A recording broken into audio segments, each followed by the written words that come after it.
السلام علیکم ورحمۃ اللہ وبرکاتہ۔ ناظرین، ہمارے اب ایپیسوڈ 2 کے بعد آج کا ہمارا یہ ایپیسوڈ 3 ہے ہمارا پروگرام کا، جس کا عنوان ہے القرآن ایک عظیم معجزہ۔ ہم نے بات کیا کہ معجزہ کے بارے میں، ہم نے بات کیا قرآن کے بارے میں، اور آج ہم لوگ انشاءاللہ دیکھیں گے کہ کس طرح ہر وقت کا معجزہ اپنے اپنے دور کے حساب سے رہا ہے، اور آخری معجزہ جو آخری پیغمبر محمد صلی اللہ علیہ وسلم پہ نازل ہوا وہ بھی قیامت تک کے لیے ایک عظیم معجزہ ہے۔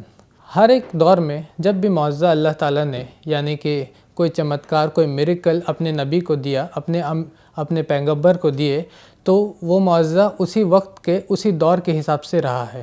جیسے کہ موسیٰ علیہ السلام جب ایجپٹ میں، جب مصر میں گئے تو ان کا دور تھا جادو کا دور۔ اس وقت مصر میں، ایجپٹ میں جادوگر اپنے کرتب سے لوگوں کا دل جیت رہے تھے، اپنے کرتب سے حیرت انگیز واقعہ کر رہے تھے۔ اس وقت اللہ نے موسیٰ علیہ السلام کو بھیجا فرعون کے پاس، تو ان کو جو معجزہ دیا گیا وہی جادو کا معجزہ کے حساب سے، جادو کے حساب سے ان کو معجزہ دیا گیا کہ جب وہ لاٹھی کو پھینکتے تھے تو وہ سانپ بن جاتا تھا، اور جب وہ اپنے ہاتھ کو سائڈ سے ڈال کے نکالتے تھے تو وہ ریڈینٹ، روشنی کو، لوگوں میں روشنی دیتا تھا۔ تو یہ دو معجزہ دیا گیا۔ تو جب فرعون کے پاس وہ گئے تو ان کو لگا کہ یہ وہی جادو ہے جو کہ اور لوگوں کی طرح یہ بھی کر رہا ہے، تو اس نے اور جادوگروں کو جمع کیا، ایک کمپٹیشن رکھا گیا، اور پھر جادوگر آئے اور جادوگروں نے اپنا لاٹھی کو پھینکا، اور جب موسیٰ علیہ السلام وہ لوگ اپنے لاٹھی کو پھینک چکے تو موسیٰ علیہ السلام نے بھی اپنے لاٹھی کو پھینکا، اور وہ بڑا سانپ بن کر کے وہ باقی سانپوں کو اس نے نگل لیا۔ تب جادوگر سمجھ گئے کہ یہ کوئی جادو نہیں ہے بلکہ اللہ کا معجزہ ہے، اور وہ موسیٰ علیہ السلام پہ ایمان لے آئے۔ اسی طرح عیسیٰ علیہ السلام، جیسس کرائسٹ، جب ان کو اپنے لوگوں میں بھیجا گیا تو ان کا وقت تھا میڈیسن کا۔ اس وقت رومنز یعنی کہ رومی اس وقت اپنے میڈیسن سے، اپنے طب سے، اپنے میڈیسن اور اپنے دوائیوں سے میریکلز کر رہے تھے، چمتکار کر رہے تھے۔ میٹافوریکلی کہہ سکتے ہیں کہ وہ لوگ مردہ میں زندگی ڈال رہے تھے، مرے ہوئے انسانوں کو زندہ کر دیتے تھے رومنز۔ تو اس وقت عیسیٰ علیہ السلام کو ایسا معجزہ دیا گیا جو کہ میڈیسن کے فیلڈ میں ایک میریکل تھا، میڈیسن یعنی طب کے فیلڈ میں ایک معجزہ تھا۔ مطلب وہ کوڑیوں کو اور اندھوں کو ٹھیک کر دیتے تھے، اور بہت بار انہوں نے مردہ کو بھی زندہ کر دیا بإذن اللہ، اللہ کی اجازت سے۔ تو ہر ایک نبی کو اپنے وقت، اپنے دور کے حساب سے معجزہ دیا جاتا ہے۔ اسی طرح آخری پیغمبر، آخری رسول محمد صلی اللہ علیہ وسلم کو جب بھیجا گیا اس دنیا میں، تو اس وقت عرب میں جہاں ان کو بھیجا گیا، مکہ میں، اس وقت وہاں پہ دور تھا لٹریچر کا۔ عربک لٹریچر اپنے ہائٹ پہ تھا، عربی ادب اپنے اونچائی پہ تھا، اور عرب اس وقت اپنے بھاشا میں، اپنے ادب میں، اپنے لینگویج میں، اپنے لٹریچر میں بہت فخر کرتے تھے، اور وہ لوگوں سے کہتے تھے کہ ہمارا لینگویج بہت ہی اچھا ہے، بہت ہی اونچا ہے۔ وہ اور لوگوں سے پوچھتے تھے کہ تمہارے لینگویج میں، تمہاری بھاشا میں ایک گھوڑا کے لیے کتنے الفاظ ہوں گے؟ ایک گھوڑا، مان لو ایک گھوڑا لفظ ہے، اس کے مطلب کتنے سارے الفاظ ہوں گے؟ پریاواچی شبد کتنے ہوں گے اس کے؟ کوئی 5، 10، 15، 20۔ ہمارے پاس 100 ہے، 100۔ We have hundreds of words. ہمارے پاس ایک گھوڑا کے لیے 100 الفاظ ہے۔ وہ لوگوں سے بار بار فخر کرتے تھے اس بات پہ۔ ایک تلوار کے لیے تمہارے پاس کتنے الفاظ ہے؟ اور لوگوں کے پاس، چاہے وہ انگلش مین ہو یا اور بھاشا بولنے والا شخص ہو، وہ بولتے تمہارے پاس کتنے الفاظ ہے؟ کوئی 5، 10، 15۔ ہمارے پاس 100 ہے، 100۔ ایک تلوار کے لیے ہم 100 الفاظ یوز کرتے ہیں۔ اسی لیے وہ اپنے آپ کو عرب بولتے تھے اور باقی دنیا کو عجم بولتے تھے۔ عجم کا مطلب ہوتا ہے ڈم، گونگے۔ باقی لوگوں کو وہ گونگا سمجھتے تھے، باقی لوگوں کے حساب سے اپنی لینگویج کو، اپنی بھاشا کو، اپنے ادب کو، اپنے لٹریچر کو بہت ہی اونچا سمجھتے تھے۔ تو اس دور میں نبی اکرم صلی اللہ علیہ وسلم کو عرب میں بھیجا گیا، مکہ میں بھیجا گیا، اور ان کو جو معجزہ دیا گیا وہ عربک لٹریچر کے حساب سے ایک بہت ہی بڑا معجزہ ہے۔ کیونکہ جب آپ قرآن کو پڑھیے گا تو آپ کو پتہ چلتا ہے کہ کس طرح اس کا لٹریچر، اس کا لینگویج، اس کی فصاحت، اس کی بلاغت نامقابل ہے۔ مطلب اس کا کوئی بھی مقابلہ کرنے والا کوئی بھی کتاب نہیں ہے، اور قرآن تو اپنے پڑھنے والوں کو چیلنج بھی کرتا ہے۔ اس وقت کے عرب کو بھی، اس وقت کے مکہ کے لوگوں کو بھی، جو اپنے آپ پہ فخر کرتے تھے، اپنے آپ پہ وہ لوگ بہت پراؤڈ ہوتے تھے کہ ہمارا لینگویج، ہمارا لٹریچر بہت ہی اونچا ہے، اور ہم لوگ کو بہت ہی پوئٹری آتا ہے، ہم لوگ کو بہت ہی پروز آتا ہے، ان لوگوں کو وہ لوگ چیلنج کرتے تھے۔ قرآن نے چیلنج کیا، جیسے آپ سورہ طور پڑھیے گا، سورہ نمبر 52، آیت نمبر 33 اور 34، تو اللہ تعالیٰ فرماتے ہیں کہ اس جیسی ایک کتاب تم بھی بنا کے لے کے آؤ۔ اگر تم بہت ہی زیادہ فخر کرتے ہو اپنے لینگویج پہ تو اس جیسی ایک کتاب لے کے آؤ. لیکن کوئی بھی شخص اس زمانے سے لے کر کے آج تک کسی نے بھی اس طرح کا ایک بھی کتاب بنانے میں وہ لوگ ناکام رہے. اسی طرح اللہ تعالیٰ فرماتے ہیں سورہ ہود میں سورہ نمبر 11 آیت نمبر 13 میں اللہ تعالیٰ فرماتے ہیں کہ ام یقولون افترا، کہ کیا وہ لوگ کہتے ہیں کہ آپ نے اے نبی صلی اللہ علیہ وسلم آپ نے اس کتاب کو بنا لیا ہے، تو کہہ دیجئے ان کو کہ اس جیسی 10 صورتیں تو بنا لاؤ. ایک کتاب چھوڑو، اس میں قرآن میں ٹوٹل پوری کی پوری 114 سورہ ہے. اس جیسی اللہ تعالیٰ فرما رہے کہ 10 سورہ تم لے کے آؤ. 114 نہیں لا سکتے تو کم سے کم 10 ہی سورہ لے آؤ، اور اللہ کے علاوہ جس کو اپنے مددگار بنا سکتے ہو بنا لو. اسی طرح اگر پھر 10 سورہ بھی کوئی نہیں بنا سکا تو اللہ تعالیٰ پھر فرماتے سورہ یونس میں سورہ نمبر 10 آیت نمبر 37 میں اللہ تعالیٰ کہتے ہیں کہ کیا وہ لوگ کہتے ہیں کہ آپ نے اس کتاب کو لکھ لیا ہے، آپ نے اپنی طرف سے اس کو بنا لیا ہے، تو کہہ دیجئے اس جیسی ایک سورہ تم بنا لاؤ. 10 چھوڑو، 114 چھوڑو، کم سے کم ایک ہی سورہ بنا کے لے آؤ.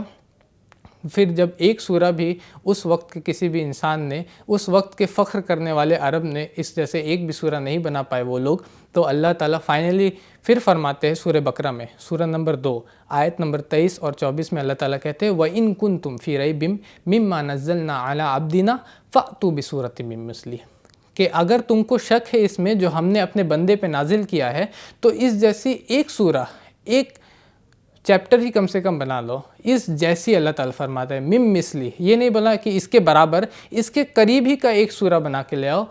ان کنتم صادقین، اگر تم سچے ہو. وَإِن لَمْ تَفْعَلُوا، پس اگر تم اس کو نہیں کر پاؤ. وَلَن تَفْعَلُوا، اور ہرگز تم اس کو نہیں کر پاؤ گے. فَاتَّقُوا النَّارَ الَّتِي وَقُودُوهَا النَّاسُ وَالْحِجَارَةُ أُعِدَّتْ لِلْكَافِرِينَ، تو اس آنکھ سے ڈرو جس کا ایندھن انسان اور پتھر ہے، جو کہ کافروں کے لیے، جو کہ انکار کرنے والوں کے لیے بنایا گیا ہے. تو اللہ تعالیٰ بار بار قرآن میں چیلنج کر رہے ہیں اس وقت کے عرب سے. اس وقت میں جب عرب اپنے آپ کو عرب اور باقی لوگوں کو عجم کہہ رہے تھے، ڈم یعنی گونگے کہہ رہے تھے، اللہ تعالیٰ فرما رہے کہ اچھا تم کو لگتا ہے کہ باقی لوگ گونگے ہیں، تم کو لگتا ہے کہ تمہارا لینگویج لٹریچر سب سے اچھا ہے، تو اس جیسی ایک سورہ لے آؤ، اس جیسی 10 سورہ لے آؤ، یا اس کے برابر ہی کا ہی ایک سورہ لے کے آ جاؤ. تو اس وقت میں، اس ماحول میں جس وقت نبی اکرم صلی اللہ علیہ وسلم، محمد صلی اللہ علیہ وسلم آئے، اس وقت کے عربک لٹریچر کے ماحول میں قرآن کو ایک معجزہ، ایک میریکل بنایا گیا. اور آج کا وقت، لیکن آج کا وقت جو ہے وہ سائنس اور ٹیکنالوجی کا ہے. کوئی شخص، کوئی کتاب اگر وہ کہہ رہی ہے کہ میں اللہ کی طرف سے ہوں، میں ایک معجزہ ہوں، میں ایک میریکل ہوں، تو کوئی کتاب کتنے ہی اچھے عربک لٹریچر میں، کتنے ہی اچھے بھاشا میں، کتنے ہی فصاحت کے ساتھ، کتنے ہی ایلوکنس کے ساتھ، کتنے ہی بلاغت کے ساتھ، کتنے ہی کلیئر وے میں وہ بول دے آپ کو کہ ارتھ از فلیٹ، دنیا چپٹی ہے، تو ہم لوگ اس پہ نہیں مانیں گے. ہم لوگ اس کتاب کو معجزہ نہیں مانیں گے، کیونکہ آج کا دور سائنس اور ٹیکنالوجی کا ہے. الحمدللہ قرآن سائنس کے بھی میدان میں، سائنسی معیار میں بھی پورا اترتا ہے. قرآن میں ایک بھی ایسی آیت نہیں ہے جو اسٹیبلش سائنٹیفک فیکٹ کے اگینسٹ جاتا ہو، جو سائنسی حقیقت، جو صحیح بات ہے سائنس میں، مطلب جو کہ سائنٹیفک فیکٹ ہے. میں تھیوریز کی بات نہیں کر رہا ہوں، میں سائنٹیفک فیکٹس کی بات کر رہا ہوں. جو بھی سائنٹیفک فیکٹ ہے، ایک بھی اسٹیبلش سائنٹیفک فیکٹ کے اگینسٹ میں قرآن کی ایک بھی آیت نہیں جاتی الحمدللہ. اور بلکہ قرآن میں بہت سارے ایسی باتیں ہیں، بہت ساری ایسی آیتیں ہیں جو کہ سائنٹیفک ڈسکوریز جو حال میں سائنٹسٹ نے، جو ابھی کے سائنٹسٹ جو کہیں گے کہ کل اور پرسوں، مطلب سائنس میں کل اور پرسوں کہتے ہیں، 50 سال پہلے، 100 سال پہلے جو سائنٹسٹ نے ڈسکور کیا، جو سائنٹسٹ نے فائنڈ آؤٹ کیا، اس کو قرآن آج سے 1400 سال پہلے مینشن کرتا ہے. جیسے کہ بگ بینگ تھیوری ہوا سورہ انبیاء سورہ 21 آیت نمبر 30 میں، ایکسپینڈنگ یونیورس سورہ زاریات سورہ نمبر 51 آیت نمبر 47 میں، اسی طرح سب اٹامک پارٹیکلز سورہ سبا سورہ نمبر 34 آیت نمبر 3 میں، اسی طرح اور بھی ایمبریولوجی کے بارے میں، اوشنالوجی کے بارے میں، ہائیڈرولوجی کے بارے میں، واٹر سائیکل کے بارے میں، اور بھی بہت ساری چیزیں، بایولوجی پر، فزکس پہ، کیمسٹری پہ. قرآن میں بہت ساری ایسی آیتیں ہیں جو کہ سائنٹیفک ڈسکوریز جو حال کے دور میں سائنٹسٹ نے کیا اور جو اس کے لیے ان کو نوبل پرائز ملا، اس کو قرآن آج سے 1400 سال پہلے اپنے اندر محفوظ اس کو بیان کرتا ہے، جو کہ ایک عظیم، جو کہ بہت ہی بڑا معجزہ ہے قرآن کا آج کے دور کے لیے. اور قرآن ایک زندہ معجزہ ہے. قرآن، اس کے بارے میں، سائنسی معجزہ کے بارے میں ہم انشاءاللہ آگے کے ایپیسوڈ پہ بات کریں گے۔ قرآن ایک زندہ معجزہ اس طرح ہے کہ معجزہ دو طرح کے ہوتے ہیں۔ ایک تو ایسا معجزہ جو کہ کچھ لوگوں کے سامنے کر دیا گیا، جیسے کہ میں کسی مردہ انسان کو زندہ کر رہا ہوں، تو وہ معجزہ صرف اس وقت کے لیے اور جن لوگوں کے سامنے وہ کیا گیا ان کے لیے ہوگا، ٹھیک ہے۔ بعد میں جو آئیں گے، بعد میں جو لوگ آئیں گے ان کے لیے وہ معجزہ نہیں ہوتا۔ جیسے کہ عیسیٰ علیہ السلام، انہوں نے مردوں میں زندگی ڈالی بِإِذْنِ اللہ، اللہ کی اجازت سے، لیکن وہ معجزہ صرف ان لوگوں کے لیے تھا جو کہ اس کو دیکھ رہے تھے وہاں پر، یا جن کے سامنے وہ کیا گیا۔ بعد کے لوگ آ کر کے اس پہ سوال کر سکتے کیونکہ ہم نے دیکھا نہیں تو ہم اس پہ نہیں مانیں گے۔ لیکن ایک زندہ معجزہ وہ ہوتا ہے جو کہ بعد کے لوگ بھی آ کر کے اس کو ویریفائی کر سکے، اس کو پڑھ سکے، اس کو سمجھ سکے اور یہ بول سکے، اس کو خود سے دیکھ سکے۔ جیسے کہ قرآن ایک زندہ معجزہ ہے، ایک لیونگ میریکل ہے۔ مثال کے طور پر قرآن میں لکھا ہے، اللہ تعالیٰ فرماتے ہیں سورہ نساء، سورہ نمبر 4 آیت نمبر 82 میں، افلا یتدبرون القرآن ولو کان من عند غیر اللہ لوجدوا فیہ اختلافا کثیرا، کہ کیا وہ لوگ قرآن پہ غور و فکر نہیں کرتے کہ اگر یہ اللہ کے علاوہ کسی اور کی طرف سے ہوتی تو اس میں بہت سارے اختلافات، بہت سارے کانٹرڈکشنز پاتے، بہت سارے الگ الگ باتیں پاتے، کیونکہ قرآن ایک دن میں لکھی ہوئی کتاب نہیں ہے۔ قرآن محمد صلی اللہ علیہ وسلم پہ 40 سال کی عمر سے لے کر کے 63 سال کی عمر تک، یعنی کہ 23 سال کی ان کی زندگی میں نازل ہوا، اور 23 سال کی زندگی میں ان کی زندگی میں بہت سارے چینجز آئے، بہت سارے بدلاؤ آئے، جس کی وجہ سے اس میں اختلافات ہونے چاہیے۔ جیسے کہ میں گاندھی جی کا ایک بک پڑھ رہا تھا، دا ہندو دھرم، ان کی کتاب میں گاندھی جی لکھتے پریفیس میں کہ مجھے بک لکھتے ہوئے بہت سارے دن ہو گیا، تو ہو سکتا ہے کہ میں جو بات ابھی لکھ رہا ہوں، ہو سکتا ہے کچھ سال پہلے، یعنی کہ 20 سال پہلے یا 30 سال پہلے کچھ بات میں نے لکھا ہوگا، اس کے اپوزٹ میں، اس کے کانٹرڈکشن میں ابھی کوئی بات لکھ رہا ہوں، کیونکہ یہ ہیومن نیچر ہے کہ وہ اپنے دوستوں سے، اپنے سراؤنڈنگ سے، اپنے سماج سے، اپنے ملنے والے لوگوں کی باتوں سے سن کر کے وہ ان کو ایبزارب کرتا، اس چیزوں کو لیتا ہے، اور پھر اس کے خیالات بدلتے ہیں، اس کے نظریات بدلتے ہیں، تو وہ کچھ اور بولنے لگتا ہے، تو اس کی بات میں اختلافات آ جاتا ہے، جو کہ گاندھی جی بھی لکھ رہے ہیں اپنے بک ہندو دھرم میں۔ لیکن محمد صلی اللہ علیہ وسلم، جیسے کہ کچھ لوگ کہتے ہیں کہ انہوں نے کتاب قرآن کو لکھا، تو یہ بات عجیب ہے کہ قرآن جو 40 سال کی عمر کے میں ان کے اوپر نازل ہونا شروع ہوتا ہے، جبکہ وہ ایک بزنس مین ہوتے ہیں، ایک عام تجارت کرنے والے انسان ہوتے ہیں مکہ میں، وہاں سے لے کر کے وہ ان کے جب وہ اس دنیا سے جاتے ہیں 63 سال کی عمر میں، تو وہ ایک رولر رہتے ہیں مدینہ میں، بیچ میں بہت سارا واقعات ان کے ساتھ ہوتے ہیں۔ وہ ان کی وائف کا انتقال ہوتا ہے، خدیجہ رضی اللہ تعالیٰ عنہ کا، ان کے چچا کا ابو طالب، ان کے انتقال ہوتا ہے، ان کی بہت ساری بیٹیوں کا انتقال ہوتا ہے، ان کے زندگی میں بہت سارے جنگ لڑا جاتا ہے، بہت سارے چیزیں ہوتی ہیں، لیکن ان سب کے باوجود قرآن میں ایک بھی اختلافات نہیں، ایک بھی کانٹرڈکشن نہیں، ایک بھی دو طرح کے بات نہیں۔ تو اس کو جس طرح کے جو محمد صلی اللہ علیہ وسلم کے وقت میں رہنے والا انسان اس چیز کو پڑھ کے، قرآن کو سمجھ کے دیکھ سکتا تھا، اسی طرح آج کے دور کا بھی کوئی انسان ہو، وہ بھی قرآن کو پڑھ کر کے، کھول کر کے دیکھ سکتا ہے کہ اس میں کوئی بھی اختلافات نہیں، کوئی بھی کنٹرڈکشن نہیں، اور اگر اس میں کوئی اختلافات ہوگی تو وہ معجزہ نہیں، وہ اللہ کی طرف سے بھیجی ہوئی کتاب نہیں ہے۔ یہ قرآن کا ایک چیلنج بھی ہے لوگوں کے لیے کہ اگر تم کو یہ لگتا ہے کہ قرآن کو کسی انسان نے لکھا ہے تو اس میں ایک اختلافات، ایک کنٹرڈکشن تو اس میں نکال کے دکھا دو۔ تو ایک قرآن ایک زندہ معجزہ ہے، جس طرح کہ محمد صلی اللہ علیہ وسلم کے وقت میں لوگ اس کو دیکھ سکتے تھے، اس کو پڑھ سکتے تھے اور ان کے لیے ایک معجزہ تھا، اسی طرح آج کے دور کے لوگ کے لیے بھی اتنا ہی معجزہ ہے، اور قیامت تک کے لوگوں کے لیے وہ اتنا ہی معجزہ ہوگا کہ وہ اس کو کھول کے پڑھ سکتے ہیں، دیکھ سکتے ہیں، سمجھ سکتے ہیں، اور یہ جان سکتے ہیں کہ وہ ایک عظیم معجزہ ہے۔